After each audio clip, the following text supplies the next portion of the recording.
Air India ವಿಮಾನ ಪತನ ಏನಿದು ಬ್ಲ್ಯಾಕ್ ಬಾಕ್ಸ್ ಬೆಂಕಿಯಲ್ಲಿ ಸುಟ್ಟೋಗಲ್ಲ ಯಾಕೆ ಬ್ಲ್ಯಾಕ್ ಬಾಕ್ಸ್ ಸಿಕ್ಕರೆ ವಿಮಾನ ಪತನದ ರಹಸ್ಯ ಬಯಲಾಗುತ್ತೆ ಹಾಗಾದ್ರೆ ಏನಿದು ಬ್ಲ್ಯಾಕ್ ಬಾಕ್ಸ್ ನಮಸ್ಕಾರ ಈ ದಿನ.comಗೆ ಸ್ವಾಗತ ನಾನು ಜಿಎಂ ಪವಿತ್ರ ಪ್ರಯಾಣಿಕರನ್ನ ಹೊತ್ತೊಯ್ತಾ ಇದ್ದಂಥ AI-171 ಏರ್ ಇಂಡಿಯಾ ವಿಮಾನ ಗುಜರಾತ್ನ ಅಹಮದಾಬಾದ್ನಲ್ಲಿ ನಿನ್ನೆ ಪತನಗೊಂಡಿದೆ. ಇದರಲ್ಲಿ 242 ಜನ ಪ್ರಯಾಣ ಮಾಡ್ತಾ ಇದ್ದು ಇದು ಇಡೀ ದೇಶವನ್ನ ಬೆಚ್ಚಿ ಬೀಳಿಸಿದ ಅತಿದೊಡ್ಡ ದುರಂತವಾಗಿದೆ. ಈ ಘಟನೆ ನಡೆದ ಬಳಿಕ ಇದೀಗ ಬ್ಲ್ಯಾಕ್ ಬಾಕ್ಸ್ನ ಪಾತ್ರ ಮುನ್ನೆಲೆಗೆ ಬಂದಿದೆ. ವಿಮಾನ ಅಪಘಾತಕ್ಕೀಡಾದಾಗ ತನಿಖಾಧಿಕಾರಿಗಳು ಹೆಚ್ಚಾಗಿ ಬ್ಲ್ಯಾಕ್ ಬಾಕ್ಸ್ ಅನ್ನು ಹುಡುಕ್ತಾರೆ. ಹಾಗಾದ್ರೆ ಬ್ಲ್ಯಾಕ್ ಬಾಕ್ಸ್ ಅಂದ್ರೆ ಏನು, ಇದು ಹೇಗೆ ಕಾರ್ಯನಿರ್ವಹಿಸುತ್ತೆ ಅನ್ನೋದನ್ನ ಈ ವಿಡಿಯೋದಲ್ಲಿ ಚರ್ಚೆ ಮಾಡ್ತಾ ಹೋಗೋಣ. ವಿಮಾನ ಪತನ ಆಗ್ತಾ ಇದ್ದಂತೆ ಸರ್ದಾರ್ ವಲ್ಲಭಭಾಯಿ ಪಟೇಲ್ ಅಂತಾರಾಷ್ಟ್ರೀಯ ವಿಮಾನ ನಿಲ್ದಾಣದಿಂದ ಆಕಾಶದೆತ್ತರಕ್ಕೆ ದಟ್ಟ ಹೊಗೆ ಆವರಿಸ್ತಾ ಇರೋದು ಕಂಡುಬಂದಿದೆ. ಟೇಕ್ ಆಫ್ ಆದ ತಕ್ಷಣವೇ ಏರ್ ಇಂಡಿಯಾ ವಿಮಾನ ಪತನ ಆಗಿರುವ ಘಟನೆ ಅಹಮದಾಬಾದ್ನ ಮೇಘನಿ ನಗರ್ ಬಳಿ ನಡೆದಿದೆ. ಇನ್ನು ಈ ವಿಮಾನದಲ್ಲಿ 12ನೇ ನಂಬರ್ ಸೀಟ್ನಲ್ಲಿ ಕುಳಿತುಕೊಂಡಿದ್ದಂತಹ ಗುಜರಾತ್ ಮಾಜಿ ಸಿಎಂ ವಿಜಯ್ ರೂಪಾನಿ ಸೇರಿ ಒಟ್ಟು 242 ಪ್ರಯಾಣಿಕರು ಇದ್ದು ಈ ಪೈಕಿ 230 ಪ್ರಯಾಣಿಕರು 12 ಮಂದಿ ಏರ್ ಇಂಡಿಯಾ ಸಿಬ್ಬಂದಿ ಸಹ ಇದ್ರು.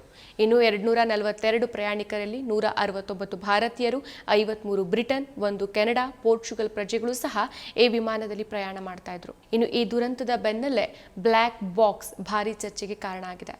ಬ್ಲ್ಯಾಕ್ ಬಾಕ್ಸ್ನ ಪಾತ್ರ ಏನು ಅನ್ನೋದನ್ನ ನೋಡೋದಾದ್ರೆ ಯಾವುದೇ ವಿಮಾನ ಅಥವಾ ಹೆಲಿಕಾಪ್ಟರ್ ಪತನ ಆದರೂ ಸಹ ತನಿಖೆಯಲ್ಲಿ ಬ್ಲ್ಯಾಕ್ ಬಾಕ್ಸ್ ಪ್ರಮುಖ ಪಾತ್ರ ವಹಿಸುತ್ತೆ. ಬ್ಲ್ಯಾಕ್ ಬಾಕ್ಸ್ ಹಾರಾಟದ ಸಮಯದಲ್ಲಿನ ವಿಮಾನದ ಎಲ್ಲಾ ಕಾರ್ಯಚಟುವಟಿಕೆಗಳನ್ನು ದಾಖಲು ಮಾಡುತ್ತೆ. ಆದ್ದರಿಂದ ಎಲ್ಲಾ ರೀತಿಯ ವಿಮಾನಗಳಲ್ಲೂ ಬ್ಲ್ಯಾಕ್ ಬಾಕ್ಸ್ ಅನ್ನ ಕಡ್ಡಾಯವಾಗಿ ಅಳವಡಿಕೆ ಮಾಡಿರ್ತಾರೆ. ವಿಮಾನದಲ್ಲಿ ಏನಾಯ್ತು ಅನ್ನೋದರ ಕುರಿತು ಈ ಬ್ಲ್ಯಾಕ್ ಬಾಕ್ಸ್ನಿಂದ ಮಾಹಿತಿಯನ್ನು ಸಂಗ್ರಹಿಸಲಾಗುತ್ತೆ.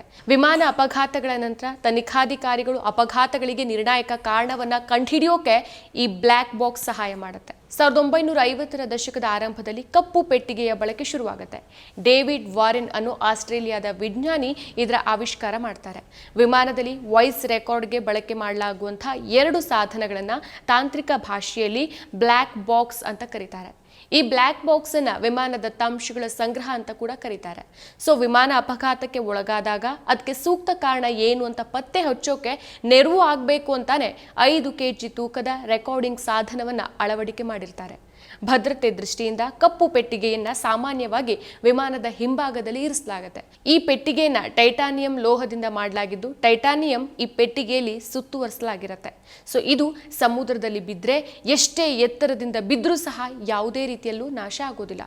ಅಂಥ ಶಕ್ತಿಯನ್ನ ಇದು ಒಳಗೊಂಡಿರುತ್ತೆ. ಅಪಘಾತ ಸಂಭವಿಸಿದಾಗ ಹಿಂಭಾಗಕ್ಕೆ ಪೆಟ್ಟು ಬೀಳೋದು ಕಡಿಮೆ, ಯಾಕಂದ್ರೆ ಅಲ್ಲಿನ ಸ್ಥಳ ಎತ್ತರ ಆಗಿರುತ್ತೆ. ಸೊ ಆದ್ರಿಂದ ಈ ಭಾಗದಲ್ಲಿ ಪೆಟ್ಟಿಗೆನ ಅಳವಡಿಕೆ ಮಾಡಲಿರಲಾಗುತ್ತೆ. ಸೊ ವಿಮಾನದ ಇಂಜಿನ್ಗೆ ಜೋಡಿಸಲಾದಂತಹ ಜನರೇಟರ್ನಿಂದ ಬ್ಲ್ಯಾಕ್ ಬಾಕ್ಸ್ ಚಾರ್ಜ್ ಆಗುತ್ತೆ. ಫ್ಲೈಟ್ ಡೇಟಾ ರೆಕಾರ್ಡರ್ ಪೆಟ್ಟಿಗೆಯಲ್ಲಿ ನಿರ್ದೇಶನ, ಎತ್ತರ, ಇಂಧನ, ವೇಗ, ಕ್ಯಾಬಿನ್ನ ತಾಪಮಾನ ಇತ್ಯಾದಿಗಳ ಬಗ್ಗೆ ಮಾಹಿತಿ ಇರುತ್ತೆ. ಕೊನೆಯ 25 ಗಂಟೆಗಳ ಕಾಲದ ಒಟ್ಟು 88 ಮಾಹಿತಿಗಳ ದತ್ತಾಂಶಗಳನ್ನ ಇದು ಸಂಗ್ರಹಿಸುತ್ತೆ. 1100 ಡಿಗ್ರಿ ಸೆಲ್ಸಿಯಸ್ ತಾಪಮಾನ ಇದ್ರೆ 1 ಗಂಟೆ, 260 ಡಿಗ್ರಿ ಸೆಲ್ಸಿಯಸ್ ತಾಪಮಾನ ಇದ್ರೆ 10 ಗಂಟೆಗಳ ಕಾಲ ದತ್ತಾಂಶಗಳನ್ನ ಹಿಡಿದಿಟ್ಕೊಳ್ಳುತ್ತೆ. ಸೊ ತನಿಖಾಧಿಕಾರಿಗಳಿಗೆ ಸುಲಭವಾಗಿ ಗುರುತಿಸೋಕೆ ಕೆಂಪು ಅಥವಾ ಗುಲಾಬಿ ಬಣ್ಣದಲ್ಲಿ ಈ ಪೆಟ್ಟಿಗೆಯನ್ನು ತಯಾರಿಸಲಾಗುತ್ತೆ. ಆರಂಭದಲ್ಲಿ ಇದರ ಬಣ್ಣ ಕೆಂಪು ಬಣ್ಣ ಇತ್ತು, ಆದರೆ ಆ ಸಮಯದಲ್ಲಿ ಇದನ್ನ ರೆಡ್ ಎಗ್ ಅಂತ ಕರೀಲಾಗ್ತಾ ಇತ್ತು. ಆದರೆ ನಂತರ ಒಳಗಿನ ಗೋಡೆ ಕಪ್ಪು ಬಣ್ಣದ್ದಾಗಿದ್ದರಿಂದ ಈ ಪೆಟ್ಟಿಗೆಯನ್ನ ಕಪ್ಪು ಪೆಟ್ಟಿಗೆ ಅಥವಾ ಬ್ಲ್ಯಾಕ್ ಬಾಕ್ಸ್ ಅಂತ ಕರೆಯೋಕೆ ಶುರು ಮಾಡ್ತಾರೆ. ಆದರೆ ಇದರ ಮೇಲ್ಭಾಗ ಕೆಂಪು ಅಥವಾ ಗುಲಾಬಿ ಬಣ್ಣದಲ್ಲಿ ಇರುತ್ತೆ. ಸೊ ಮಣ್ಣು ಅಥವಾ ಪೊದೆಗಳಲ್ಲಿ ಬಿದ್ದರೂ ಸಹ ಇದು ಕಣ್ಣಿಗೆ ಎದ್ದು ಕಾಣಿಸೋ ಥರ ಇರುತ್ತೆ. ಇನ್ನು ಕಾಕ್ಪಿಟ್ ವಾಯ್ಸ್ ರೆಕಾರ್ಡರ್ಸ್ನ ಬಾಕ್ಸ್ ಕೊನೆಯ 2 ಗಂಟೆಗಳ ವಿಮಾನದ ಧ್ವನಿಯನ್ನ ದಾಖಲು ಮಾಡಿರುತ್ತೆ. ಯಾವುದೇ ಅಪಘಾತ ನಡೆಯುವ ಮೊದಲು ಇಂಜಿನ್, ತುರ್ತು ಎಚ್ಚರಿಕೆ, ಕ್ಯಾಬಿನ್ ಮತ್ತು ಕಾಕ್ಪಿಟ್ ಧ್ವನಿಯನ್ನ ದಾಖಲಿಸುತ್ತೆ. ಇನ್ನು ಈ ಬ್ಲ್ಯಾಕ್ ಬಾಕ್ಸ್ ಯಾವುದೇ ವಿದ್ಯುತ್ ಇಲ್ಲದೆ 30 ದಿನಗಳವರೆಗೆ ಕೆಲಸ ನಿರ್ವಹಿಸುತ್ತೆ. ಪತ್ತೆ ಕಾರ್ಯ ಸುಲಭ ಆಗೋಕೆ ಸುಮಾರು 30 ದಿನಗಳವರೆಗೆ ಸಿಗ್ನಲ್ ಅನ್ನ ಹೊರಸೂಸ್ತಾ ಇರುತ್ತೆ. ಈ ಧ್ವನಿಯನ್ನ ತನಿಖಾಧಿಕಾರಿಗಳು ಸುಮಾರು 2 ರಿಂದ 3 ಕಿಲೋಮೀಟರ್ ದೂರದಿಂದ ಗುರುತಿಸಬಹುದು. 14,000 ಅಡಿ ಆಳದ ಸಮುದ್ರದಲ್ಲಿದ್ರೂ ಸಹ ಇದು ಸಿಗ್ನಲ್ ಅನ್ನ ರವಾನಿಸುತ್ತೆ. ಅಹಮದಾಬಾದ್ನಂತ ದೊಡ್ಡ ಅಪಘಾತಗಳಲ್ಲಿ ವಿಮಾನ ಯಾಕೆ ಬಿದ್ದಿರಬಹುದು ಅನ್ನೋದನ್ನ ಕಂಡುಹಿಡಿಯೋಕೆ ಬ್ಲ್ಯಾಕ್ ಬಾಕ್ಸ್ ಅಂತ ಕರೆಯೋ ಸಾಧನಗಳು ನಿಜಕ್ಕೂ ತುಂಬಾನೇ ಮುಖ್ಯ ಆಗತ್ತೆ. ಇನ್ನು ಈ ಅಹಮದಾಬಾದ್ನ ಅಪಘಾತದ ತನಿಖೆಗೂ ಇದೇ ಬ್ಲ್ಯಾಕ್ ಬಾಕ್ಸ್ ತುಂಬಾ ನೆರವಾಗುತ್ತೆ. ವಿಮಾನ ಅಪಘಾತಕ್ಕೆ ಯಾಂತ್ರಿಕ ವೈಫಲ್ಯ ಕಾರಣನಾ, ಇಂಜಿನ್ ಸಮಸ್ಯೆನಾ, ಪಕ್ಷಿ ಡಿಕ್ಕಿ ಹೊಡೆದಿದ್ಯಾ, ವಿಮಾನದಲ್ಲಿ ಬೆಂಕಿ ಹೊತ್ಕೊಂಡಿತ್ತಾ ಅಥವಾ ಮಾನವ ದೋಷದಿಂದ ಅಪಘಾತ ಆಗಿದ್ಯಾ ಅನ್ನೋದನ್ನ ಈ ಬ್ಲ್ಯಾಕ್ ಬಾಕ್ಸ್ ಖಂಡಿತ ನಿಖರವಾಗಿ ಹೇಳುತ್ತೆ.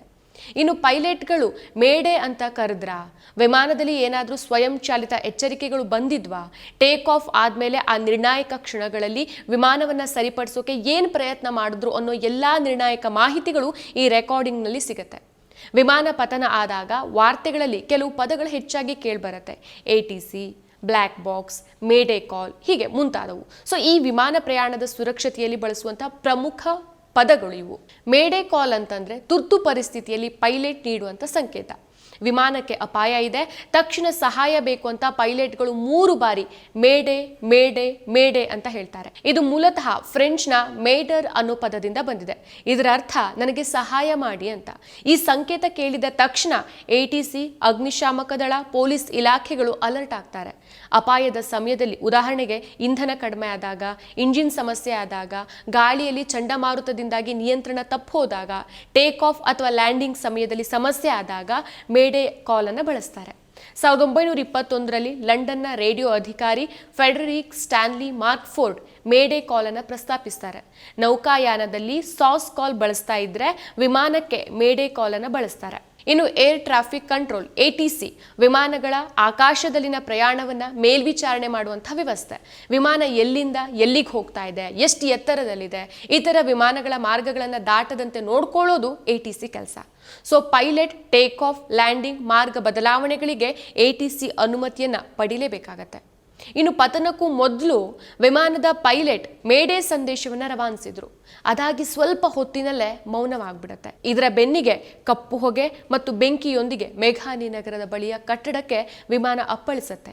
ಏರ್ ಇಂಡಿಯಾ AI-171 ಅಪಘಾತಕ್ಕೂ ಮುನ್ನ ATCಯ ಸಂಪರ್ಕವನ್ನ ಇದಕ್ಕೆ ಉಳಿಸ್ಕೊಂಡಿತ್ತು. ಆದರೆ ಪೈಲಟ್ ಟೇಕ್ ಆಫ್ ಆದ ನಂತರ ಸ್ವಲ್ಪ ಸಮಯದ ನಂತರದಲ್ಲೇ ಅಪಘಾತದ ಸೂಚನೆಯನ್ನ ಕಂಡುಕೊಂಡಿದ್ರು. ಇದೇ ಹಿನ್ನೆಲೆಯಲ್ಲಿ ಮೇಡೆ ಸಂದೇಶವನ್ನ ಕಳಿಸಿದ್ರು. ಈ ಸಂದೇಶ ರವಾನಿಸಿದ ಬೆನ್ನಲ್ಲೇ ತುರ್ತು ಸಂದರ್ಭದಲ್ಲಿ ಕೈಗೊಳ್ಳಬೇಕಾದಂತಹ ಪ್ರೋಟೋಕಾಲ್ಗಳನ್ನ ತಕ್ಷಣವೇ ಸಕ್ರಿಯಗೊಳಿಸಲಾಗಿತ್ತು. ಅಗ್ನಿಶಾಮಕ, ವೈದ್ಯಕೀಯ ತಂಡ, ಭದ್ರತಾ ಸಿಬ್ಬಂದಿಗಳನ್ನ ತಕ್ಷಣವೇ ಸ್ಥಳಕ್ಕೆ ರವಾನಿಸಲಾಗಿತ್ತು.